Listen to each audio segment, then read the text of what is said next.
Konferensi Kerja Politik Komisi Militer Politik China berlangsung di Yan'an, Shaanxi dari tanggal 17 hingga tanggal 19 Juni. Xi Jinping, Sekretaris Jenderal Partai Komunis China, Presiden China, dan Ketua Komisi Militer Pusat, menghadiri pertemuan tersebut dan menyampaikan pidato penting. Dalam pertemuan tersebut, Xi Jinping menekankan perlunya mengimplementasikan strategi militer politik era baru yang memastikan dukungan politik yang kuat untuk militer. Menurut pidato internal yang bocor dari konferensi tersebut, Xi Jinping berkata, "Kita berada di Yan'an untuk mengadakan pertemuan militer mempersiapkan perang saudara. Perang telah dimulai, dan jika kita tidak merespon dengan perang, partai dan pemerintah kita akan bangkrut." Perkataannya menimbulkan ketegangan dan ketakutan di antara para perwira yang hadir. Meskipun pernyataan ini dimaksudkan untuk mengintimidasi para pemimpin militer, pernyataan ini juga mengungkapkan kecemasan mendalam Xi. Meskipun ada arahan dari Komisi Militer Pusat pada tahun 2017 yang menuntut kesetiaan mutlak kepada Xi, para petinggi militer peringkat atas mungkin tidak sepenuhnya mematuhi. Ada perpecahan yang nyata antara mereka yang loyal kepada Xi dan mereka yang menolak otoritasnya. Menghadapi krisis internal dan ketidakpuasan dalam negeri yang semakin meningkat, Partai Komunis China, PKC, berada di persimpangan kritis, yang paling mengerikan dalam 70 tahun kekuasaannya. Xi menyadari bahwa kelangsungan hidup sekarang bergantung pada aksi militer daripada metode kontrol tradisional. Bagi Xi Jinping, mengambil kendali penuh atas militer sangat mendesak. Dia khawatir kekuatan militer regional akan bentrok dengan pemerintah pusat sebelum konflik dengan Taiwan dimulai, yang dapat menyebabkan kekacauan nasional. Tanda-tanda potensi konflik ini mulai terlihat. 10 hari setelah pidato Xi di konferensi militer pada tanggal 27 Juni, Politbiro PKC mengumumkan pengusiran mantan Menteri Pertahanan Li Shangfu dan Wei Fenghe dari partai dan menyerahkan mereka kepada jaksa militer. Pangkat dan gelar militer keduanya dicopot. Ini adalah pertama kalinya dalam sejarah PKC bahwa dua mantan Menteri Pertahanan dikeluarkan dari partai pada hari yang sama. Meskipun Li Shangfu dan Wei Fenghe kemungkinan besar akan dihukum karena korupsi dan dipenjara seumur hidup, kejatuhan mereka yang sebenarnya disebabkan oleh persepsi Xi tentang kesetiaan mereka. Ironisnya, keduanya diangkat oleh Xi Jinping dan dianggap sebagai ajudan terpercaya. Pada tanggal 23 November tahun 2012, hanya 1 minggu setelah menjadi Ketua Komisi Militer Pusat, Xi Jinping mempromosikan Wei Fenghe, yang saat itu adalah anggota Komisi Militer dan Komandan Korps Artileri Kedua, ke pangkat jenderal. Wei adalah jenderal pertama yang dipromosikan oleh Xi Jinping. Pada bulan Desember tahun 2015, Wei menjadi komandan pertama pasukan roket yang baru dibentuk. Pada bulan Maret tahun 2018, Xi menunjuk Wei sebagai anggota Dewan Negara dan Menteri Pertahanan, mengangkatnya ke tingkat wakil nasional hingga dia diselidiki pada tanggal 21 September tahun 2023.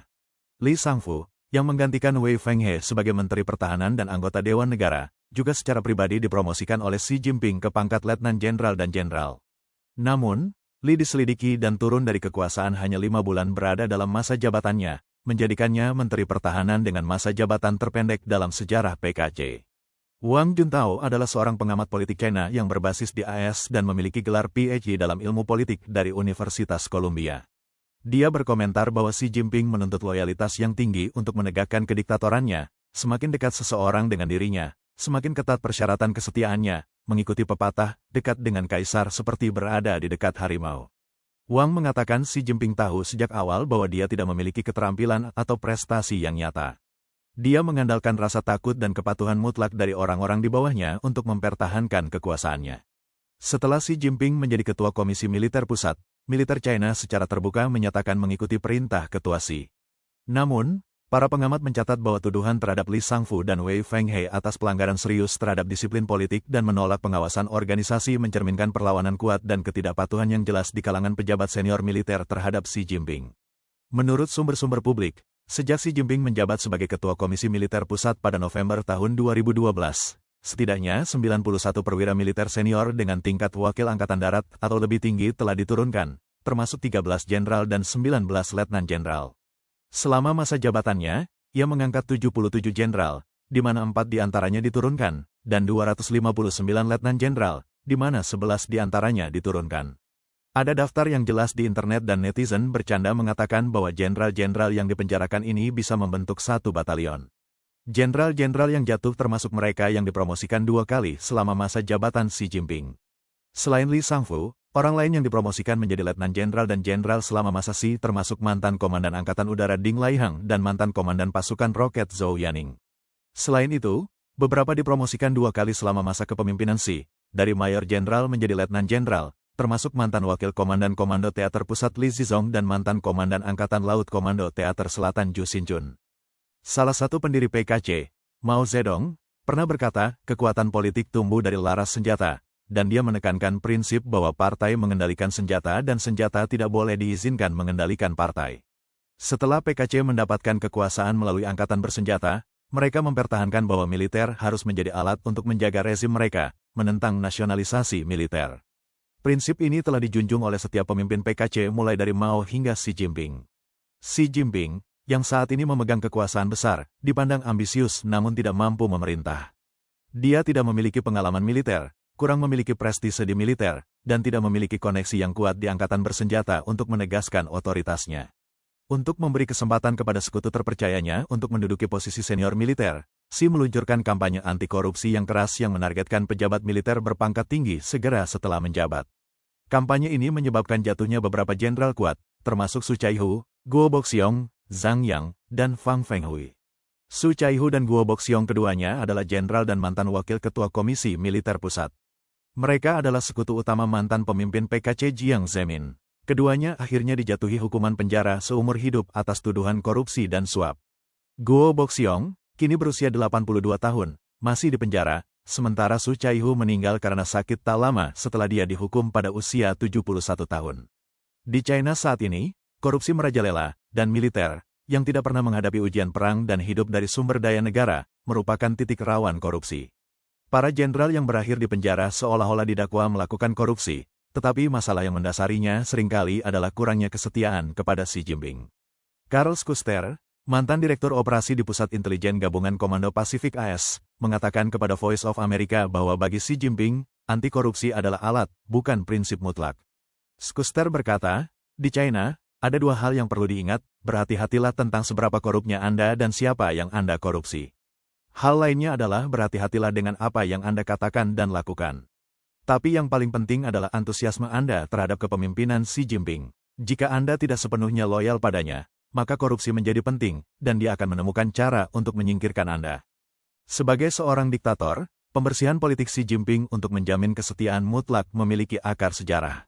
Xi mengikuti jejak Stalin. Selama masa pemerintahan Stalin di Uni Soviet, ia meluncurkan pembersihan besar-besaran pada tahun 1937 untuk menghilangkan semua potensi ancaman oposisi dan ancaman keamanan dalam militer.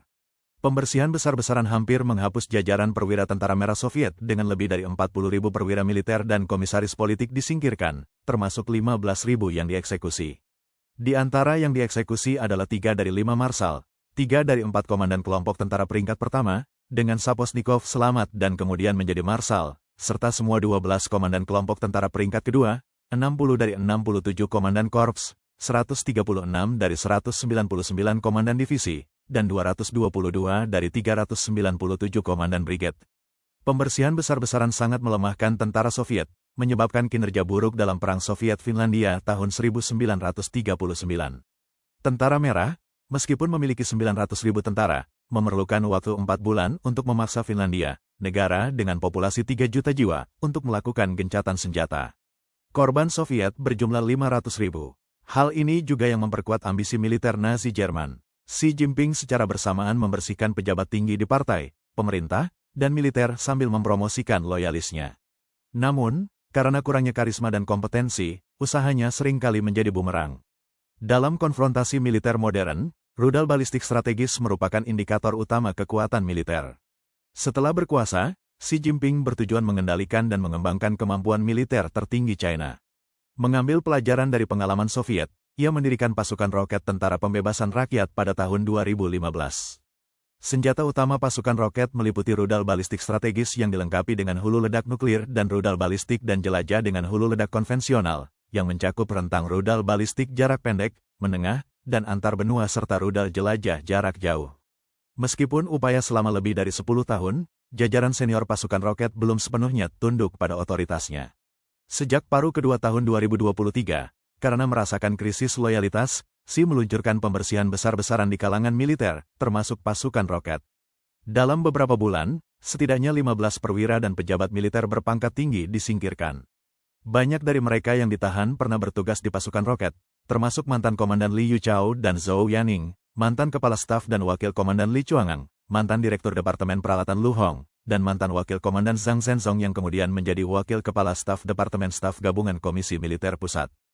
Pejabat lainnya yang disingkirkan termasuk mantan Komandan Angkatan Udara Ding Leihang, mantan Direktur Departemen Peralatan Armada Laut China Selatan dan Wakil Direktur Komando Teater Selatan, dan Komandan Angkatan Laut Ju Xinjun, serta mantan Presiden Universitas Pertahanan Nasional dan Wakil Menteri Departemen Pengembangan Peralatan Komisi Militer Pusat Zhang Yulin. Xi Jinping dianggap sebagai pemimpin paling kuat dari Partai Komunis China, PKC, sejak Mao Zedong. Dia telah menyatakan ambisinya untuk mengubah Tentara Pembebasan Rakyat, PLA, menjadi militer modern kelas dunia pada tahun 2027, dengan menyuntikkan miliaran dolar ke dalam militer selama bertahun-tahun untuk mengejar ketertinggalan dari Amerika Serikat dalam kemampuan teknologi tinggi. Strategi inti Xi Jinping untuk memperkuat militer adalah meningkatkan kemampuan tempur pasukan roket, yang sangat penting untuk ambisinya menyatukan Taiwan secara paksa. Namun, pasukan roket baru-baru ini terlibat dalam skandal korupsi yang meluas, yang mengakibatkan pembersihan besar-besaran dan penggantian kepemimpinannya. Ini telah menimbulkan keraguan tentang kemampuan militer China dalam berperang. Mantan staf Angkatan Laut PLA, Yao Cheng, mengungkapkan bahwa pada tahun 2017, Xi Jinping menyatakan, bahkan jika kita tidak bisa menang, kita harus bertarung, merujuk pada Taiwan. Yao Cheng berkomentar bahwa pernyataan ini menyinggung pihak militer dan menyebabkan penolakan kuat. Dia mengutip beberapa personel militer yang mengatakan, jika kita tidak bisa menang, kita akan berakhir di laut. Itu adalah pengorbanan yang sia-sia. Mengapa kita harus bertarung? Mengapa kamu tidak bertarung sendiri? Para analis percaya bahwa sementara Kementerian Luar Negeri China terlibat dalam diplomasi, prajurit serigala, yang agresif, Kementerian Pertahanan masih relatif tenang, sadar akan kemampuan sebenarnya yang dimilikinya.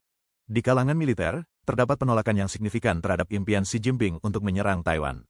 Dengan kerjasama yang tampaknya tak terbatas dengan Putin, pilihan orang kepercayaan Xi tampaknya mulai berubah.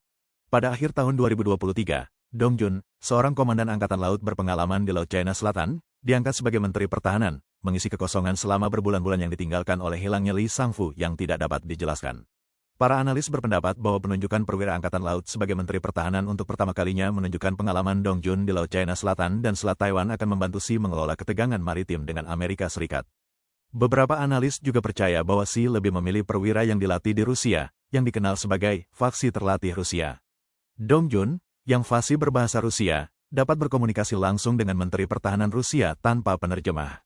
Xi telah mengatur agar Dong Jun berlatih di institusi militer Rusia, Akademi Staf Umum. Pilihan ini sejalan dengan strategi Xi untuk menyerang Taiwan dan bersekutu dengan Rusia. Para perwira senior lainnya yang dilatih di Rusia termasuk Menteri Departemen Mobilisasi Komisi Militer Pusat Liu Faking, Wakil Kepala Staf Angkatan Laut Komando Teater Selatan Li Xiaoyan, dan Wakil Komandan Angkatan Laut Komando Teater Utara Bai Yaoping. Namun, faksi yang dilatih Rusia sangat dipengaruhi oleh bekas Partai Komunis Soviet.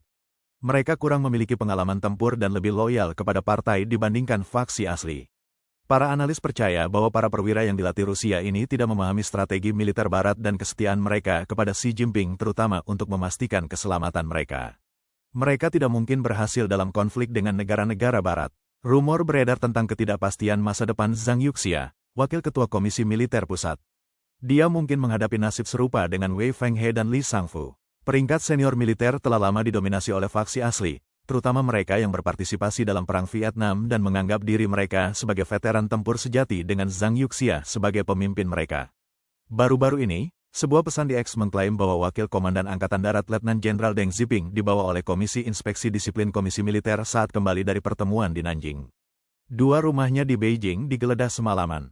Pada hari yang sama, Wakil Komisaris Politik Angkatan Laut Komando Teater Timur, Mayor Jenderal He Yuehua, dan Komandan Pusat Peluncuran Satelit Xichang, Mayor Jenderal Deng Hongqin, juga ditahan. Pesan tersebut mengklaim bahwa peristiwa tersebut benar, meskipun belum ada berita resmi tentang penahanan Deng Xiping. Deng berpartisipasi dalam pertempuran untuk merebut kembali Laosian dalam unit pengintaian dan dianugerahi bintang jasa kelas 2. Dia dipromosikan menjadi Letnan Jenderal pada bulan Maret tahun 2021. Sidang pleno ketiga PKC, yang seharusnya diadakan musim gugur lalu, ditunda hingga tanggal 15 Juli tahun ini, menunjukkan adanya ketidaksepakatan internal yang signifikan di antara para pemimpin puncak. Xi Jinping kemungkinan membutuhkan waktu yang cukup lama untuk mengelola para pemimpin senior ini. Menghadapi pengepungan internasional dan kekacauan dalam negeri, PKC sedang berjuang untuk mengatasi tantangan besar. Kurangnya konsensus tentang kesetiaan di kalangan militer membuat Xi Jinping tidak bisa tidur. Mempersiapkan diri menghadapi perang saudara mungkin menjadi kekhawatiran nyata bagi Xi. Untuk mempertahankan kediktatorannya, Xi tidak akan berhenti membersihkan militer. Akibatnya, PKC saat ini tidak memiliki kemampuan untuk menyerang Taiwan atau berperang dengan Amerika Serikat.